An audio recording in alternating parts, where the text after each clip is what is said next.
कुंभ राशि फल 8 मार्च से 14 मार्च तक के साप्ताहिक राशि फल के बारे में।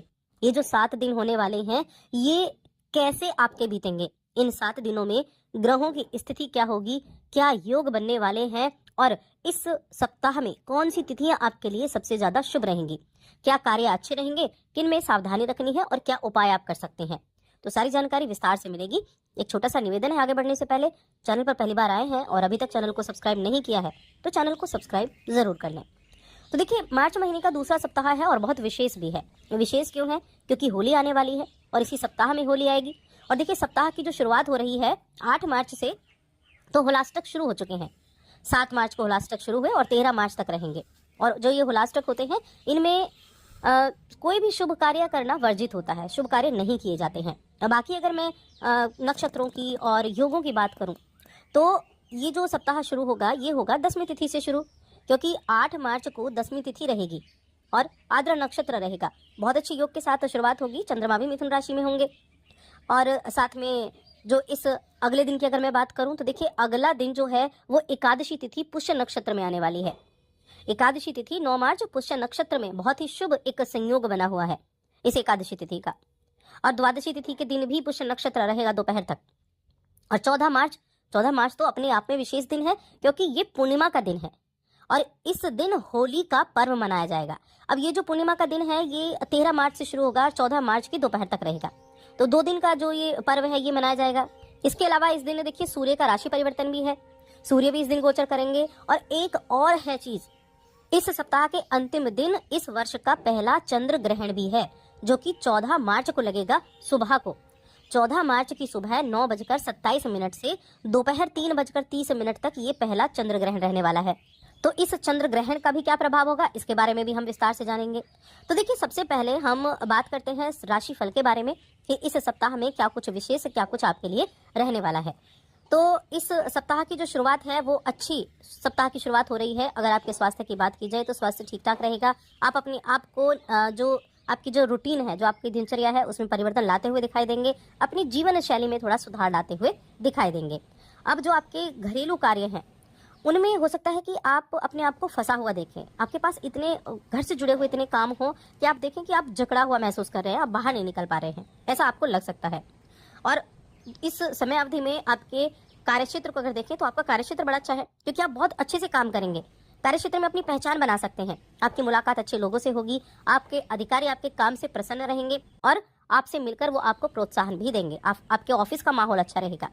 देखिए, ऑफिस में आपका माहौल अच्छा है, बॉस की नजरें आप पर हैं और यहाँ आपकी प्रसिद्धि, आपका फेम बढ़ने का बड़ा जबरदस्त योग भी बना हुआ है। 14 मार्च तक सूर्य जो है वो आपकी राशि में बैठे हैं। अब सूर्य क्या है? सूर्य फेम को देते हैं, आपको फेम दिलाते हैं आपको। तो ये आपके लिए फेम पाने के लिए बड़ा अच्छा समय है। साथ में आपकी इनकम में बढ़ोतरी करने के लिए बहुत अच्छा समय है। तो इनकम में भी बढ़ोतरी होती हुई दिखाई दे रही है। और इस समय अवधि में देखो, आपके ऊपर जो काम का प्रेशर, बहुत अधिक काम का प्रेशर लेने से आपको बचना है। और इस सप्ताह में मैं ये जरूर कहूंगी कि आपको कई तरह की तंगियों से छुटकारा मिलने वाला है। आप कई ऐसी चीजें होंगी जिनसे आप परेशान थे, तो उनसे छुटकारा आपको मिलेगा। और कुछ मन में जो चल रहा था, कुछ बातों को लेकर एक द्वंद्व चल रहा था मन में कि क्या अच्छा क्या बुरा, क्या अच्छा क्या बुरा, उस द्वंद्व से आपको छुटकारा मिलेगा।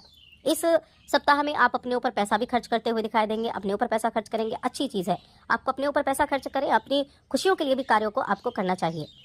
ये सप्ताह आपके लिए मैं कहूंगी कई मामलों में बहुत अच्छा होने वाला है। आपके लिए अच्छी एक उपलब्धि दिखा रहा है। चाहे आप नौकरी करते हैं, आप बिजनेस करते हैं, आपकी आमदनी में बढ़ोतरी दिखा रहा है, तो बड़ा उत्तम समय ये रहेगा। और इस समय अवधि में शिक्षा की स्टूडेंट्स की अगर मैं बात करूं, तो स्टूडेंट्स के लिए भी ये काफ़ी शुभ समय रहने वाला है। आप अपने दम पर आगे बढ़ेंगे, अपने दम पर आगे बढ़ने के चांसेस आपको मिलेंगे। आप हर एक चीज़ पर अच्छे से फोकस कर पाएंगे कि किन चीज़ों को आप अच्छे से कर सकते हैं और कौन सी चीज़ें आपके लिए अच्छी होने वाली हैं। इस चीज़ पर आप अच्छे से फोकस कर पाएंगे। और जब मन में किसी चीज़ को लेकर दुविधा ना हो, ये पता हो कि आपको क्या चाहिए, तो फिर आगे बढ़ने से कोई नहीं रोक सकता, क्योंकि आपका लक्ष्य सीधा है और आप सीधा अपने लक्ष्य को पाने की तरफ मेहनत करते हुए दिखाई भी देंगे। अब देखिए, यहाँ जो 9 मार्च का दिन है, 9 मार्च के दिन एकादशी तिथि है, जो सुबह से ही लग जाएगी। पुनर्वसु नक्षत्र रहेगा। 9 मार्च शाम को पुष्य नक्षत्र लगेगा और 10 मार्च को भी पुष्य नक्षत्र रहेगा। अब ये जो पुष्य नक्षत्र है, बड़े ही अच्छे नक्षत्र मैं कहूंगी, क्योंकि एक तो रविवार को शाम को लगेगा, सोमवार को रहेगा, एकादशी का दिन है और अभी होली जैसा पर्व भी आने वाला है। तो ये समय होता है जब आप बहुत से ऐसे उपाय कर लेते हैं जिनसे आपके जीवन में काफी राहत देखने को मिलती है। अब इस दिन आप क्या करेंगे, तो इस एकादशी के दिन भगवान विष्णु इनकी आराधना करें, माँ लक्ष्मी की आराधना करें, भगवान विष्णु को तुलसी का दल चढ़ाए और भगवान विष्णु का जो मंत्र है ओम नमो भगवते वासुदेवाय नमः, इस मंत्र का एक माला जप आप जरूर करें। इसका बहुत लाभ आपको देखने को मिलेगा। शाम को तुलसी के पास भी एक दीपक जलाएं और अपने मन में अपनी मनोकामना लेते हुए साथ परिक्रमा भी आप करें। ये बहुत ही अच्छा समय चल रहा है, अभी जो होली आने वाली है, इस समय किए गए उपाय, मंत्रों का जाप सभी बहुत अच्छे लाभ आपको देकर जाते हैं। अब देखिए, सूर्य का राशि परिवर्तन तो है ही 14 मार्च को, लेकिन यहाँ सबसे बड़ी चीज आती है कि 14 मार्च को चंद्र ग्रहण भी है। अब इस चंद्र ग्रहण का क्या प्रभाव है, ये चंद्र ग्रहण आपको क्या देगा, क्योंकि इस एक सप्ताह में बहुत सी चीजें हैं। सबसे पहली चीज तो कि ये चंद्र ग्रहण भारत में दिखाई देगा कि नहीं, तो ये ग्रहण भारत में दिखाई नहीं देगा और ना ही इसका सूतक भारत में लगेगा, लेकिन ग्रहण तो लगेगा, ग्रहण होगा। अब जब ग्रहण होगा तो उसका प्रभाव भी होगा। अब कुंभ राशि के जातकों के लिए सप्तम भाव में ये ग्रहण लगने वाला है, तो वैवाहिक जीवन में थोड़ी सावधानी रखनी है और जो आपका जीवन साथी है उनके स्वास्थ्य का आपको ध्यान रखना होगा। लेकिन फिर भी मैं कहूंगी उतने ज्यादा नेगेटिव इफेक्ट आपके लिए ये नहीं देगा, मिले जुले प्रभाव देगा। बस जीवन साथी के साथ थोड़ा सा संयम रखना है और पार्टनरशिप का आप बिजनेस कर रहे हैं तो वहां आपको संयम रखना होगा। बाकी चीजें आपके लिए ठीक होने वाली हैं, उतना ज्यादा इफेक्ट आपके जीवन पर इस चंद्र ग्रहण का नेगेटिव नहीं होने वाला है। लेकिन होली जैसा पर्व जरूर आ रहा है और होली का पर्व उपायों का पर्व कहा जाता है। तो देखिए, होलिका दहन का जो समय होता है उस दिन आप एक कार्य करें, होलिका दहन के दिन अपने ऊपर से कुछ सरसों के दाने लें और अपने ऊपर से उनको 7 बार वारें और काले तिल भी साथ में लें और ये आप होलिका दहन वाले दिन होलिका दहन में डाल दें, अपने ऊपर से 7 बार उतार कर थोड़े से सरसों के दाने और काले तिल। इससे आपके जीवन में जो नेगेटिविटी है वो दूर होगी। किसी भी तरह की आपके ऊपर कुछ भी अगर नेगेटिव चीज़ों की वजह से कुछ भी आपके कुछ हेल्थ इश्यू चल रहे थे या आपके बिजनेस में कुछ प्रॉब्लम चल रही थी तो ये चीज़ें आपकी ठीक होती हुई दिखाई देंगी। उसके बाद जब ये होलिका दहन हो जाए तब इसकी थोड़ी सी राख जरूर लाएं और अपने घर में हर एक कोने में थोड़ी थोड़ी सी राख